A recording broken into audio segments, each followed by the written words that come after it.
तो hello everyone, स्वागत है आप सभी का हमारी इस यूट्यूब चैनल पर। तो कैसे हैं दोस्त? उम्मीद है अच्छे होंगे, स्वस्थ होंगे और अच्छे से पढ़ाई कर रहे होंगे।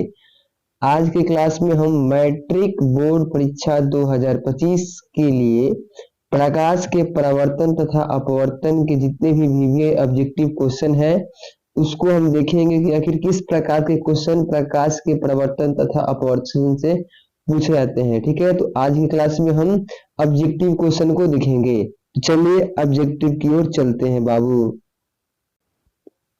पहला क्वेश्चन दिया गया है कि प्रकाश की किरण गमन करती है। ठीक है, आपको बताना है कि प्रकाश की किरण गमन करती है। तो ऑप्शन देखिए क्या क्या दिया गया है। ऑप्शन दिया गया है, ऑप्शन ए सीधी रेखा में, ऑप्शन बी दिया है टेढ़ी रेखा में, ऑप्शन सी दिया है किसी भी दिशा में, ऑप्शन डी दिया है इनमें से कोई नहीं। तो आप सभी को मालूम होगा कि प्रकाश की जो किरण होती है वो हमेशा सीधी रेखा में गमन करती है, यानी कि ऑप्शन जो ए होगा वो राइट आंसर हो जाएगा। तो ऑप्शन ए को आप टिक करेंगे। 2 नंबर क्वेश्चन को देखिए। 2 नंबर क्वेश्चन बाबू दिया गया है क्या?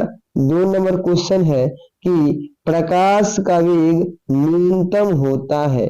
तो प्रकाश का वेग न्यूनतम होता है, ऑप्शन ए दिया है निर्वात में, ऑप्शन बी दिया है जल में, ऑप्शन सी दिया है वायु में, ऑप्शन डी दिया है कांच में। तो आपको बताना है कि वायु जो प्रकाश का वेग होता है वो न्यूनतम होता है। तो देखिए कांच में जो होता है वो प्रकाश का वेग न्यूनतम होता है। तो ऑप्शन नंबर डी इसका राइट आंसर हो जाएगा। तो ऑप्शन डी को आप टिक करेंगे। 3 नंबर क्वेश्चन देखिए। 3 नंबर क्वेश्चन दिया गया है बाबू। 3 नंबर, मोटर गाड़ी के चालक के सामने लगा रहता है, यानी कि जो मोटर गाड़ी होता है तो जो उसका ड्राइवर होता है उसके सामने कौन सा दर्पण लगा होता है?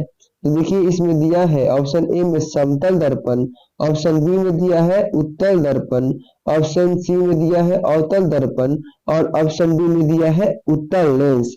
तो जो मोटर गाड़ी के चालक होते हैं उनके सामने बाबू उत्तल दर्पण लगा होता है, यानी कि ऑप्शन नंबर जो बी होगा राइट आंसर हो जाएगा।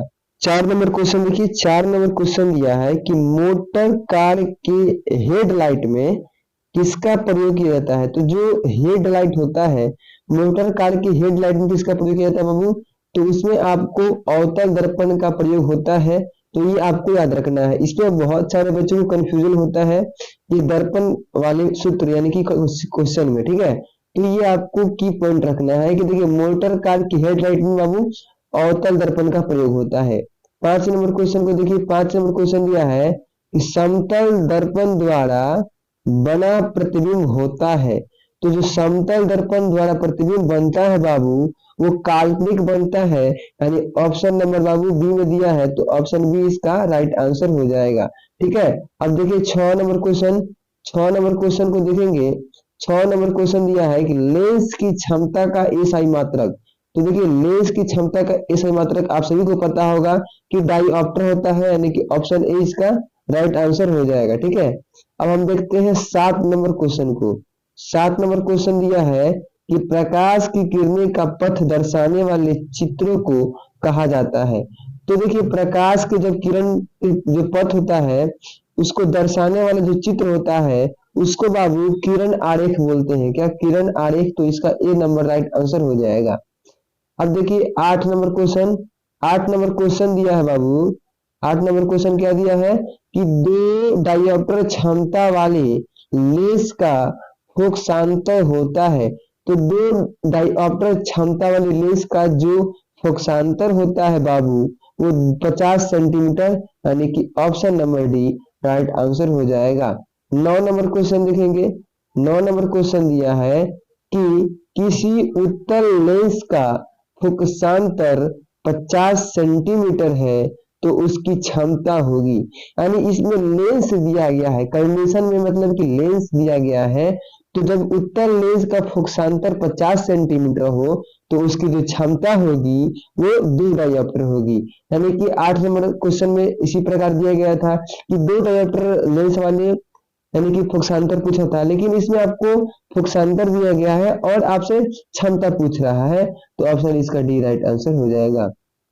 10 नंबर क्वेश्चन देखिए। 10 नंबर क्वेश्चन कि प्रकाश के किरणें को समूह को कहा जाता है। तो आप सभी को मालूम होगा कि प्रकाश के किरण के समूह को किरण पुंज कहते हैं, यानी कि ऑप्शन नंबर इसका बी बाबू राइट आंसर हो जाएगा। ठीक है, अब देखिए 11 नंबर क्वेश्चन क्या पूछा गया है कि उत्तल लेंस की क्षमता होती है। तो उत्तल लेंस की जो क्षमता होती है वो हमेशा धनात्मक होती है, यानी ऑप्शन नंबर बी इसका राइट आंसर हो जाएगा। ठीक है, तो अब देखिए 12 नंबर क्वेश्चन देखेंगे। 12 नंबर क्वेश्चन कि अवतल लेंस की क्षमता होती है। पहले क्वेश्चन में कि उत्तल लेंस की क्षमता पूछा गया था, लेकिन इसमें अवतल लेंस की क्षमता पूछा गया है। तो अवतल लेंस की क्षमता ऋणात्मक होती है और उत्तल लेंस की क्षमता धनात्मक होती है। ये आपको याद रखना है। क्या बाबू, अवतल लेंस होगा तो क्षमता धनात्मक होगा और उत्तल लेंस होगा तो क्षमता ऋणात्मक होगा। ठीक है, क्वेश्चन नंबर 13 को देखेंगे। क्वेश्चन नंबर 13 दिया गया है कि उत्तल लेंस को कहते हैं, यानी उत्तल लेंस का एक और नाम है। तो उत्तल लेंस को आप अभिसारी लेंस भी कह सकते हैं, यानी कि ऑप्शन नंबर ए इसका राइट आंसर हो जाएगा। और अवतल लेंस को अपसारी लेंस कहते हैं। जब उत्तल लेंस पूछेगा तो अभिसारी, और जब अवतल पूछेगा यानी कि अवतल लेंस का दूसरा नाम क्या है बाबू, अपसारी। ठीक है, तो ये आपको याद रखना है। अब देखिए 14 नंबर क्वेश्चन देखिए। 14 नंबर क्वेश्चन में पूछा गया है कि अवतल लेंस को कहते हैं। तो हमने 13 नंबर क्वेश्चन में आपको बताया कि अवतल लेंस को क्या कहते हैं, अपसारी लेंस। क्या अपसारी, यानी कि ऑप्शन नंबर सी। और उत्तल लेंस को अभिसारी। यानी कि देखिए लेंस यानी कि दर्पण और लेंस से लगभग बोर्ड एग्जाम में 5 से 6 ऑब्जेक्टिव पूछे ही जाते हैं।